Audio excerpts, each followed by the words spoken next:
जो बच्चे अब तक नहीं पढ़े, डरे हुए हैं कि बोर्ड एग्जाम आ गया लेकिन हमारी पढ़ाई नहीं हुई, तो उनके लिए एक बेहतरीन क्रैश कोर्स लेकर आए हैं। सिर्फ 30 क्लासों में पूरी केमिस्ट्री को खत्म करेंगे।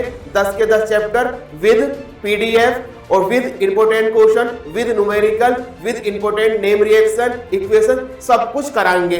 10 साल का अनुभव है कि इसमें से कुछ भी बाहर नहीं जाएगा। 70 में 70 नंबर लेकर आओगे केमिस्ट्री की, इस बात की गारंटी लेते। पिछले 8 साल से बोर्ड एग्जाम की कॉपी चेक करता हूँ, प्रैक्टिकल लेता हूँ, क्या क्या पूछा जा सकता, कहाँ नंबर दिया जाता, सब कुछ पता है। और इस बात का वादा है, जो ये इंपोर्टेंट क्वेश्चन बता देंगे, इनसे बाहर कोई भी क्वेश्चन नहीं जाएगा। केमिस्ट्री के फर्स्ट पेपर के कुछ इंपॉर्टेंट क्वेश्चन है, जिन्हें हम ये देखेंगे कौन कौन से क्वेश्चन पूछे जाते हैं और कैसे कैसे हम उनको सोल्व कर सकते हैं, कौन कौन सी हमें थ्योरी पढ़नी है जो बोर्ड एग्जाम के अंदर पहले चैप्टर से, दूसरे चैप्टर से, तीसरे से, चौथे से और 5वें से।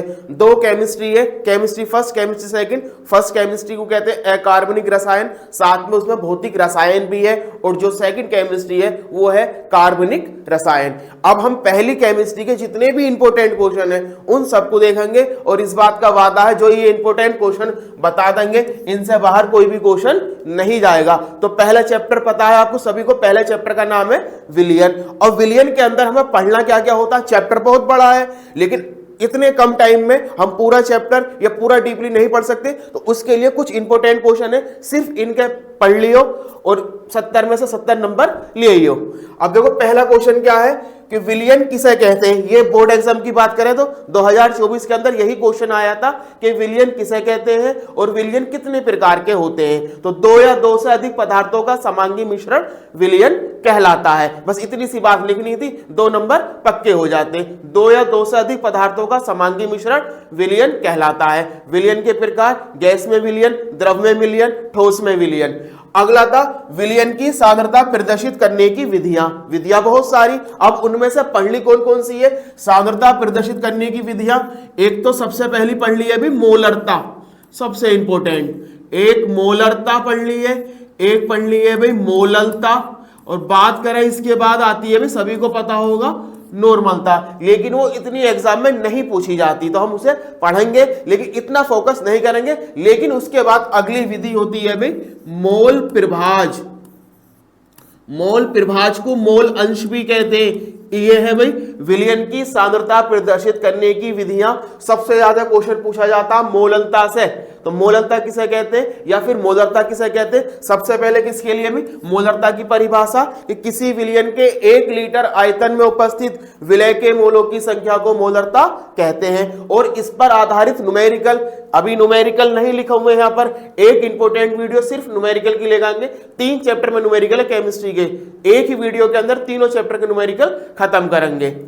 अब अगली क्या अभी मोललता। अब मोललता किसे कहते हैं, किसी विलायक के 1 किलोग्राम विलियन में उपस्थित विलय के मोलों की संख्या को मोललता कहते हैं। वहां पे सिर्फ आयतन होता है मोललता में, मोललता में विलायक का भार होता है किलोग्राम में। और मोल प्रभाज क्या होता है, किसी विलियन में एक घटक के मोल तथा उसी विलियन में दोनों घटकों के मोल के योग के अनुपात को मोल प्रभाज कहते हैं। अब मोल प्रभाज को x से शो करते, विलय का भी निकलता, विलायक का भी निकलता, n/n प्लस कैपिटल N, और n होता है मोल, मोल बराबर होता है भार बटे अणुभार। अगर विलय का भार है स्मॉल w, अगर विलायक का भार है तो कैपिटल W। अब विलय क्या होता है, ऐसा कोई भी घटक जो विलियन में कम मात्रा में उपस्थित है विलय कहलाता है, और ऐसा कोई भी घटक जो विलियन में अधिक मात्रा में उपस्थित है विलायक कहलाता है। तो ये सब विधियां सिर्फ इस क्वेश्चन के अंदर, ये 3 विधि पढ़ लियो, विधियां बहुत सारी है, सिर्फ 3 पढ़ लियो, इंशाल्लाह क्वेश्चन नहीं जाएगा, नहीं कोई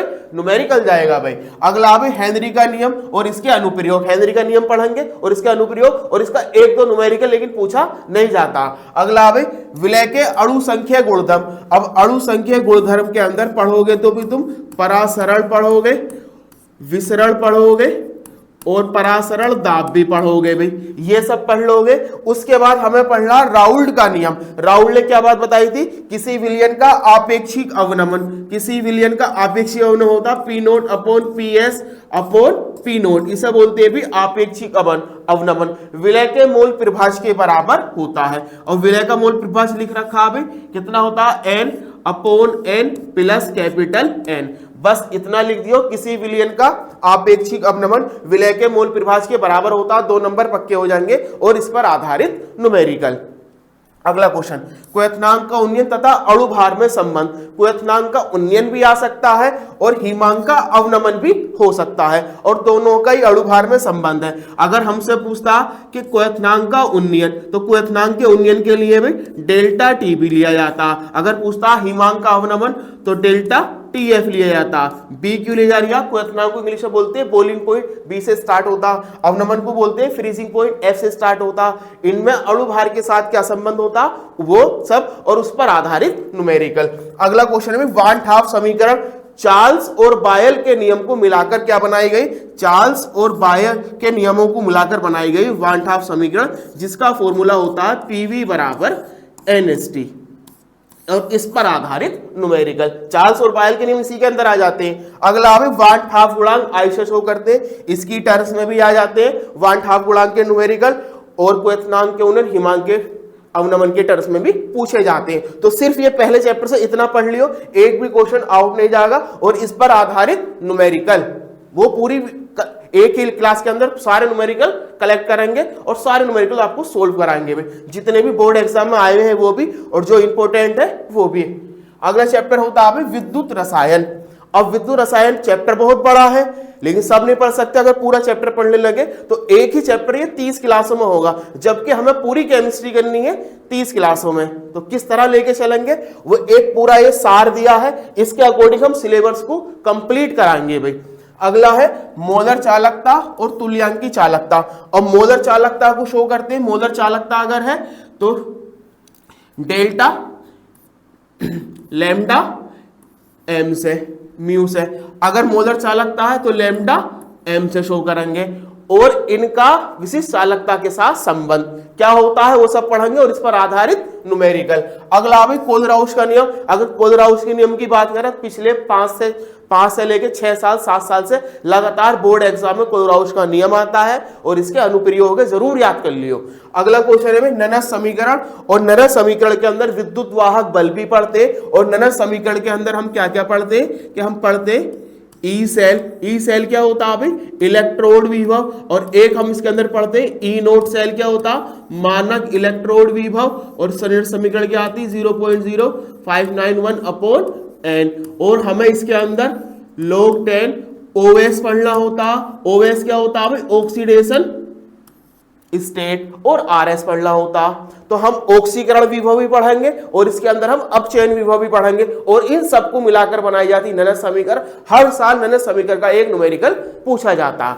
अगला है हमारा विद्युत रासायनिक श्रेणी। तत्वों का एक क्रम बनाया गया और उस पर आधारित बहुत सारे क्वेश्चन दिए गए कि कॉपर सिल्वर से क्रिया करके सिल्वर के विलयन से सिल्वर को विस्थापित कर देता है, लेकिन कोई और तत्व नहीं कर पाता। या फिर लोहा कॉपर सल्फेट के विलयन से कॉपर को विस्थापित कर देता है, लेकिन ऐसा सिल्वर नहीं कर पाता है, क्यों? तो वो सब हम क्वेश्चन पढ़ेंगे विद्युत रासायनिक श्रेणी के आधार पर। फिर हमें पढ़ ले भाई फेराडे के नियम। माइकल फेराडे ने 2 नियम दिए थे विद्युत अपघटन के और इस पर आधारित न्यूमेरिकल हम पढ़ ले। फिर अगला चैप्टर आता हमारा रासायनिक बल गति की। ये 3 चैप्टर तक होती है फिजिकल केमिस्ट्री, इसके बाद शुरू होती है इनऑर्गेनिक केमिस्ट्री। 5 चैप्टर पहली किताब में है, 5 चैप्टर दूसरी किताब में है। पहला क्वेश्चन क्या पढ़ोगे? अभिक्रिया के वेग और इसको प्रभावित करने वाले कारक हर साल पूछे जाते हैं कि इस पर ताप का क्या प्रभाव पड़ता है अभिक्रिया के वेग पर, सांद्रता का क्या प्रभाव पड़ता है, आयतन का क्या प्रभाव पड़ता है, उत्प्रेरक का क्या प्रभाव पड़ता है। और अभिक्रिया का वेग किसे कहते हैं कि समय के साथ अभिकारक या उत्पाद की सांद्रता में जो परिवर्तन होता है वो अभिक्रिया का वेग कहलाता है। अगला क्या होता है अभी? कोटि आणविकता। कोटि आणविकता हर साल आता, इस क्वेश्चन को हर साल पूछे ही जाता कि कोटि क्या है, आणविकता क्या है, या फिर दोनों को मिलाकर एक अंतर है। कोटि आणविकता में होता क्या वो सब कुछ कराएंगे कि कोटि आणविकता में अंतर कैसे तुम्हें लिखना है और क्या क्या इसके अंदर आता है और क्या क्या इंपॉर्टेंट टॉपिक है वो सब कराएंगे। कोटि पूछ लेता समीकरण देके कि इसकी कोटि क्या होगी, तो वो सब कुछ सिखाएंगे भाई। अगला क्वेश्चन होता है प्रथम कोटि की अभिक्रिया के लिए व्यंजक, कि प्रथम कोटि की अभिक्रिया का व्यंजक क्या होता वो हमसे पूछा जाता कि व्यंजक आता के बराबर 2.303 अपॉन टीटी होता समय log 10 a upon a minus x. A होता है भाई प्रारंभिक सांद्रता और M1SS होती है अंतिम सांद्रता और इस पर आधारित न्यूमेरिकल। वैसे ही इसमें एक इंपोर्टेंट और है भाई आर्हीनियस समीकरण, जिसके अंदर हमसे पूछा थी संकीर्ण ऊर्जा और इसके न्यूमेरिकल T1 T2 दो के मान दे देगा, लोग निकालना पड़ेगा, एंटी लोग निकालना पड़ेगा, वो सब एक ही क्लास के अंदर या 5 मिनट में सब कुछ सिखा देंगे भाई। अगला चैप्टर होता है हमारा 3 चैप्टर हो गए फिजिकल केमिस्ट्री के। चौथा चैप्टर होता है डी एवं एफ विलोक। यहां से शुरू हो जाती है इनऑर्गेनिक केमिस्ट्री या फिर अकार्बनिक रसायन। और इसकी बात करें तो हर साल डी विलोक के तत्वों की विशेषताएं पूछी जाती हैं कि ये उत्प्रेरक का काम कैसे करते हैं, संयोजकता क्या होती है, ऑक्सीकरण संख्या क्या होती है इनकी। तो इनमें से डी विलोक के तत्वों की विशेषताएं हर साल पूछी जाएगी।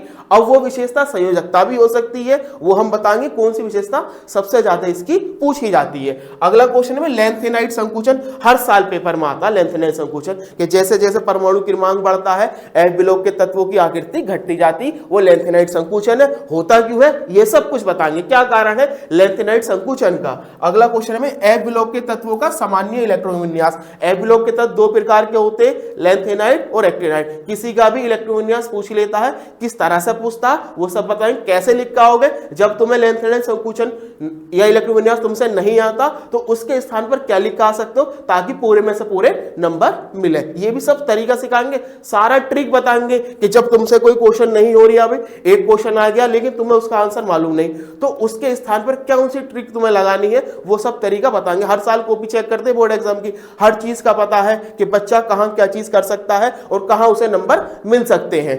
अगला अभी लीगे, अगला चैप्टर अभी उप सहसंयोजी यौगिक, फर्स्ट बुक का लास्ट चैप्टर कोऑर्डिनेशन कंपाउंड। इसके अंदर हम पढ़ेंगे सिर्फ उप सहसंयोजी यौगिक कहते किसे हैं, जो विलयन में अपना अस्तित्व बनाए रखते हैं। यानी कि विलयन के अंदर जितने भी यौगिक हैं विलयन में जाने पर टूट जाते हैं, वियोजित हो जाते हैं, लेकिन उप सहसंयोजक विलयन में जाने पर अपना अस्तित्व बनाए रखते हैं, टूटते नहीं है। अब इनको मिलाकर पूरा चैप्टर दिया गया जिसके अंदर हम पढ़ेंगे लिगेंड का वर्गीकरण। ये पूरा चैप्टर लिगेंड पर आधारित है, तो लिगेंड इस तरह से पढ़ाएंगे कि कभी भूल नहीं पाओगे, ऐसा लिगेंड पढ़ा देंगे। तो लिगेंड में बहुत सारे एग्जाम्पल है, तो एग्जाम्पल की याद करने की ट्रिक भी बताएंगे, कैसे एग्जाम्पल को याद कर सकते हो। उसके बाद में EN नंबर, प्रभावी परमाणु क्रमांक या फिर इफेक्टिव एटॉमिक नंबर। और इसके साथ इसमें क्या पूछ लिया जाता, इसके साथ इसमें क्या पूछ लेगा भाई, इफेक्टिव एटॉमिक नंबर के साथ ऑक्सीकरण संख्या या फिर ऑक्सीकरण संख्या को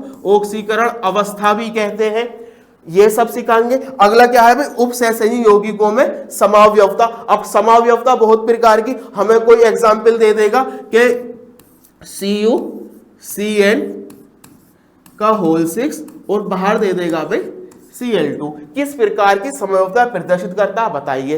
अब बच्चा घूमता कि हमें तो ये पता ना समवयवता होती क्या है, तो प्रकार तो तब बताएंगे हम, तो इसकी ट्रिक बता देंगे, देखते बता दोगे किस प्रकार की है समवयवता। ऐसी ऐसी ट्रिक पास है हमारे। अगला क्या होता है, समवयवता पढ़ोगे, लास्ट में पढ़ोगे उप सहसंयोजी यौगिक से संबंधित सिद्धांत। अब सिद्धांत कौन कौन से हो सकते हैं भाई, तो पहला सिद्धांत तुम्हें पढ़ाएंगे हम बर्नर सिद्धांत, और बर्नर ने क्या कहा था, और सिद्धांत बहुत बहुत बड़े, तो हम बिल्कुल इतने आसान तरीके से लेके जाएंगे कि पढ़ना याद ही करना नहीं पड़ेगा, सिर्फ एक बार वीडियो देखोगे और पूरा टॉपिक तैयार होगा। बर्नर सिद्धांत पढ़ोगे और इसी के अंदर पढ़ाएंगे भी तुम्हें VBT, इसी के अंदर पढ़ाएंगे भी CFT, और इन पर आधारित जितने भी क्वेश्चन हर साल पूछे जाते हैं वो सब कुछ पढ़ाएंगे भाई। ये थे अभी हमारे फर्स्ट केमिस्ट्री के 5 चैप्टर के इंपोर्टेंट क्वेश्चन, सिर्फ इन्हें पढ़ लियो, इनसे बाहर कुछ भी नहीं जाएगा। ऐसे ही पूरी जितना भी ये सब कुछ दिया, इतने सारे सिलेबस को देखो, फर्स्ट केमिस्ट्री के कितने चैप्टर हो गए 5, सेकंड के भी 5 चैप्टर, तो इसके कितने क्वेश्चन लिए हमने 24 क्वेश्चन, अगली के भी 24 या 25 क्वेश्चन लेंगे और उन 50 क्वेश्चनों को सिर्फ 30 क्लासों में खत्म करेंगे, यानी कि 15 क्लासों में पूरी फर्स्ट केमिस्ट्री को खत्म कर जाएंगे। जो भी बच्चे इस पूरे केमिस्ट्री को सिर्फ 30 क्लासों में खत्म करना चाहते हैं वो स्टेबल क्लास एप्लीकेशन डाउनलोड करें प्ले स्टोर से, और उसे डाउनलोड करने के बाद हमारा एक कोर्स चल रहा सिर्फ 99 रुपए में, उसके अंदर हम तुम्हें PDF भी देंगे, इंपोर्टेंट क्वेश्चन भी देंगे, MCQ देंगे, और जो पिछले कुछ गत वर्षों में क्वेश्चन पूछे गए हैं वो सब हम तुम्हें सोल्व करा के देंगे भाई। तो ऐसे हमसे जुड़ने के लिए, हमें प्यार देने के लिए लाइक करिए, सब्सक्राइब करिए, और आगे अगर पढ़ना चाहते तो हमसे जुड़े रहिए।